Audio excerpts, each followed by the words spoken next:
यादव जी। धन्यवाद श्रीमान।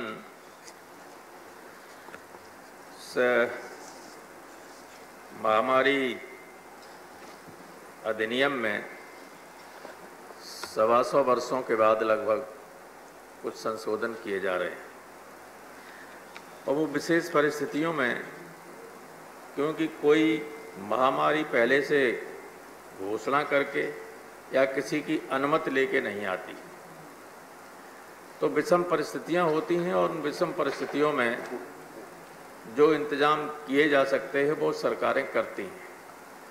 मैं उन बातों में नहीं जाना चाहूँगा जो यहाँ से पहले कही गई। मैं केवल अपने आप को इस विधेयक तक सीमित रखूँगा, क्योंकि 4-5 मिनट होंगी ज़्यादा से ज़्यादा मेरे पास। मैं आपके माध्यम से माननीय स्वास्थ्य मंत्री जी से ये कहना चाहता हूँ कि आप बहुत अनुभवी व्यक्ति हैं, दिल्ली में भी मिनिस्टर रहे, बहुत लोकप्रिय मंत्री रहे, बहुत अच्छे डॉक्टर भी हैं। इस विधेयक में जो संशोधन किए हैं ठीक है, वो होने चाहिए थे, लेकिन एक दूसरा इसका पक्ष है, उसको नहीं देखा गया, बिल्कुल नज़रअंदाज किया गया। जैसे जब महामारी आई तो सब जानते हैं कि इस देश में कुछ लोगों की आदत है कि उस महामारी को या विषम परिस्थितियों को अपनी कमाई का जरिया समझ लेते हैं। तो कई जगह, चाहे वो केंद्र सरकार से जुड़े हुए लोग हों, चाहे कुछ राज्यों से सरकारों से जुड़े हुए लोग हों, उन्होंने पीपीई किट्स खरीदने में, वेंटिलेटर्स खरीदने में और थर्मल स्क्रीनिंग के लिए जो थर्मामीटर्स खरीदे जाते हैं, ऑक्सीमीटर्स खरीदे जाते हैं, या मास्क और सैनिटाइजर्स खरीदे जाते हैं, उनको बहुत ज़्यादा कीमतों पर, जो होनी हैं कीमतें वास्तव में, उससे बहुत ज़्यादा कीमतों में खरीदकर स्टेट एक्सट्रैक्चर को लॉस पहुंचाया।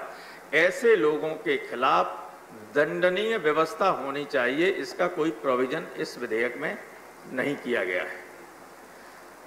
दूसरे, बड़े पैमाने पर कुछ ऐसी दवाएं आई और प्रचार हुआ कि इससे मरीज ठीक हो जाएगा, उनको ब्लैक में बेचा गया, लोग गायब कर देते हैं और फिर जो आदमी समझता है कि मेरा जीवन इससे बच सकता है, वो 10,000 रुपए के इंजेक्शन को 1 लाख रुपए में खरीदने के लिए विवश हुआ। इस तरह की दवा बेचने वालों के खिलाफ दंडात्मक कार्रवाई का प्रोविजन भी इस विधेयक में होना चाहिए, क्योंकि जब जब इस तरह का होगा तो इस तरह के लोग, ऐसी ब्लैक शीप्स होंगी जो इस तरह के कार्रवाई करें। निजी अस्पताल है, सारे लोग कहते हैं कि साहब एम्स में भर्ती करवा दीजिए क्योंकि वहां ज्यादा पैसा नहीं लगता है, लेकिन वहां की अपनी सीमाएं हैं। निजी अस्पतालों में जाते हैं तो एक एक दिन में 1-1 लाख रुपया लगता है और ज्यादा भी लगते हैं। तो जब आपातकाल हो, विशेष परिस्थितियां हों, असामान्य परिस्थितियां हों, तो गवर्नमेंट को किसी पर रिस्ट्रिक्शन लगाने का अधिकार होता है। ये नहीं कि वो केवल सरकारी लोगों पर ही लगा सकते, सरकारी हो या गैर सरकारी, कोई भी इस तरह के अस्पतालों में निश्चित करना चाहिए कि आप इससे ज्यादा चार्ज नहीं कर सकते हैं। इसका कोई प्रोविजन इसमें नहीं। Honourable member, let's conclude, please. कोविड-19 से मरने वाला व्यक्ति, एक मेरा सुझाव है, इसमें होना चाहिए था। कोविड-19 से अगर कोई व्यक्ति मरा है और अपने परिवार का अकेला ब्रेड विनर है, तो उसके परिवार के भरण पोषण के लिए आर्थिक मदद का प्रोविजन भी इस विधेयक में किया जाना चाहिए था, क्योंकि ये विशेष परिस्थितियों में ऐसे केसेस आते, ऐसी समस्याएं आती हैं, कभी कभार आती हैं, और इसलिए ये उन्हीं तक सीमित रखना चाहिए, लेकिन ये प्रोविजन होना चाहिए।